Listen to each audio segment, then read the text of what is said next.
Greetings, friendos. Welcome back to my channel. I'm very glad you can make it here today. My name's Nick, and today we're going to be talking about the earliest character that I was ever attached to, Spider-Man.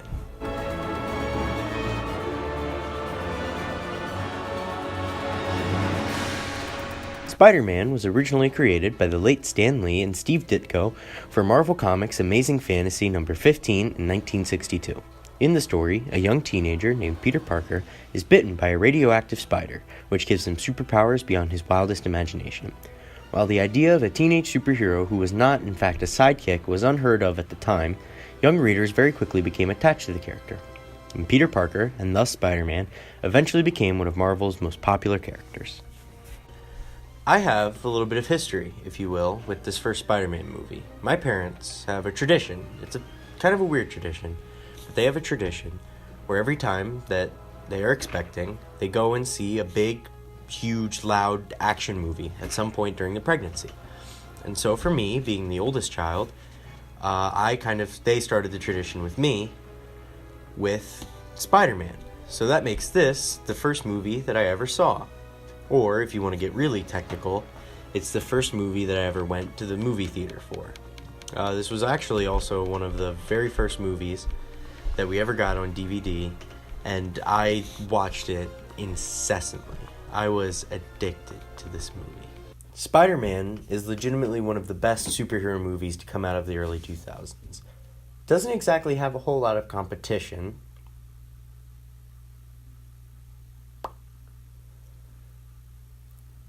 but even still, this movie is very, very good. It's very corny.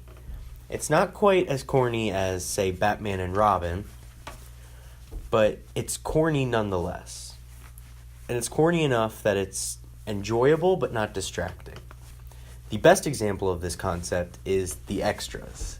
The extras in this movie, and all of these movies, are very, very funny. It's Spider-Man! There are also great cameos from Bruce Campbell, Macho Man Randy Savage, Bruce Campbell again in Spider-Man 2, the little girl from Kill Bill, Bruce Campbell again in Spider-Man 3.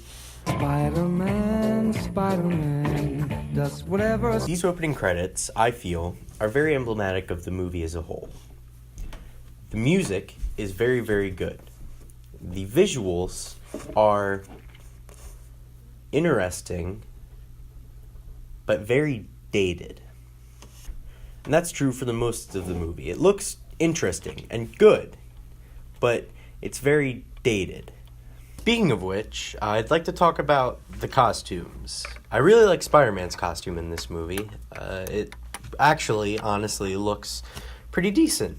The Green Goblin costume, on the other hand, is very goofy looking, and it makes me very happy inside. The effects and visuals in general in this movie are very dated and corny, but that just makes them and the movie altogether all more charming. Spins a web any size, catches thieves. The corniness of this movie, really all of these movies, really transcends just the visuals and the extras.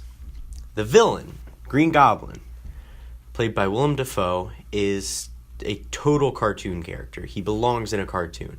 And honestly, I love it. Itsy bitsy spider went up the water spout. You know who else is a cartoon character, but still deserves like 3 more Oscars than he has? J.K. Simmons is J. Jonah Jameson. That man was born to play J. Jonah Jameson. He is perfect. I mean perfect. He looks perfect. His voice is perfect. His performance is just perfect. Meat. I'll send you a nice box of Christmas meat. Best I can do. Get out of here. There's a reason that the character of J. Jonah Jameson has never been in a Spider-Man movie since, and that's because they know that they will never be able to top J.K. Simmons. Tobey Maguire as Peter Parker is very good in this movie. A lot of people don't really like Tobey Maguire in these movies, and I honestly couldn't disagree more. They just don't like Tobey Maguire because he makes a lot of poop faces. I, for one, think that he perfectly captures the essence of Peter Parker. He captures that awkwardness and nerdiness very well. And he looks pretty dorky, but Peter Parker is pretty dorky. And even though he is a cartoon character, I still really like Willem Dafoe's performance. Even when he's playing a more serious role in Norman Osborn, he's still very good and captures the essence of the character. James Franco is in this movie. He sure does act. Kirsten Dunst is about as bland as a wet sack of gravel, but her character isn't really given a whole lot to do in this movie other than get rescued by Spider-Man. In the chill of night. The characters in this movie, even the not-so-great ones, still each have very compelling characters and character arcs. Peter Parker, the protagonist, is a very distinct and relatable arc. He gets his superpowers, but because he's a stupid kid, he tries to use them for personal gain. Then, when his uncle, his father figure in life, gets murdered as a direct result of his actions, he realizes that these powers are a big responsibility, just like his uncle told him. Remember, with great power comes great responsibility. And throughout the movie, he proves that he deserves to have superpowers. He deserves to be a superhero. Like a streak of light. Sound design is something that really goes overlooked in a movie because it's just the sound. It's what you hear. The sound design in this movie is very, very good. I especially like the sound that the spider sense makes and the web thwip. They're very well done. On to the next thing! Another technical element that deserves talking about is the editing. Sometimes the editing in this movie is actually good and comedic and well done. Sometimes the editing in this movie is so terrifically corny and dorky that it makes me very happy in my soul. No to me! All in all, though, the editing in this movie is well done. Very well done. Well, then fame he's ignored. Now we move on to Spider-Man 2. I'm going to be perfectly honest, I'm just going to kind of skim over this one. For two main reasons. Number one, I didn't like this movie as much when I was a kid. That's not to say that I didn't love it. I still loved this movie as a kid. And even as I'm blossoming into adulthood, I still think that it is a good movie. In fact, I think it is a better movie. But the second reason, and the more important reason, is that because a lot of the things that I have to say about this movie are basically the same things that I already said about Spider-Man 1, but just better.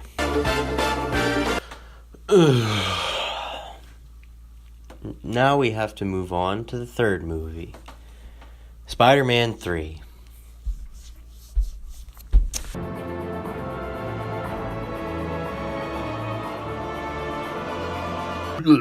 This was the first movie that I was ever excited for. I was too young to remember any of the promotional materials for Spider-Man 2, but I distinctly remember watching commercials for this movie on TV and seeing that black Spider-Man suit and getting all pumped. And I got my little Venom toy from like Burger King or whatever, and I was like, oh yeah. And then the movie came out, and even as a little stupid 5-year-old, I knew it was a big old stinker, and I hated it then and I hate it now. This movie is a flaming pile of crap. It is just awful. I don't know what else to say about it. This movie is a bigger dumpster fire than the New York Mets. It just sucks. From the very beginning, everything is wrong. Peter Parker loves his life. I hate to say that, but Peter Parker's life is supposed to suck. That's what makes his Spider-Manliness interesting, and it also makes him sympathetic. In this movie, he's like a celebrity, and everything is going great. Even the opening voiceover is wrong, and it's awful. It's me, Peter Parker, your friendly neighborhood, you know. All of that is just a small piece of this movie's biggest problem, which is the tone. Spider-Man, Spider-Man. They even screw up the one thing that you can always count on to be good, which is the cameo from Bruce Campbell. His cameo is like a silly comedic thing, and they keep doing this gag where Peter Parker is like waving to people, and he thinks he's signaling Bruce Campbell to bring a ring because he's trying to propose to Mary Jane. And that would be silly and funny if it wasn't injected into like the middle of like a dramatic scene where she's basically saying, like, breaking up with him. The villains in this movie suck. They're awful. Harry Osborn is the new Goblin because he hates Spider-Man and he thinks Spider-Man killed his dad. Fine, you know what? That's a good motivation. It's been set up the first 2 movies. But James Franco is awful, and he doesn't even stay a villain for the whole movie. My biggest problem with the Sandman is his motivation. The Sandman is a bad guy because his daughter, the little girl from Kill Bill, is dying. She has some disease, and she's dying, and he needs money to pay for her medical bills, and he feels like that he has no other choice than to rob banks and steal the money. That's all well and good, but why does he feel the need to kill Spider-Man? He has no reason to want Spider-Man to be dead. There's no personal vendetta there. Eddie Brock's Venom is so awful in this movie. Why, out of all humans on this planet, would you cast to play your darkest villain yet, Eric from that 70s show? I hate Topher Grace in this movie. I hate Topher Grace in general, but in this movie specifically, he is terrible. Friendly neighborhood Spider-Man. I mentioned the budget, and just like Spider-Man 2, the increased amount of money shows in this movie because it has way more computer-generated effects than I think probably in all of the first 2 movies combined. The only problem is it all looks like a video game. And not even a good video game, like a bad video game. This movie's effects and everything that is computer-generated about it is situated right at the bottom of that uncanny valley. In the chill of night. I know I've said that this movie sucks a lot, and it does. It blows hard. But if I'm being perfectly honest with myself, it really isn't all that bad. There are some legitimately good things in here, like that Sandman scene, and there are still good character moments because there were still creative people making this movie. The only problem is all of the bad stuff is just so distracting that it makes you forget about the good stuff immediately. All of this, and I haven't even touched on emo Peter Parker. You know what? I'm not gonna touch it at all. Everybody makes fun of emo Peter Parker, for good reason, but it's all been done to death. Even Spider-Man has made fun of emo Peter Parker. I'm not going to touch it, but just know that emo Peter Parker may be the worst thing in any movie ever.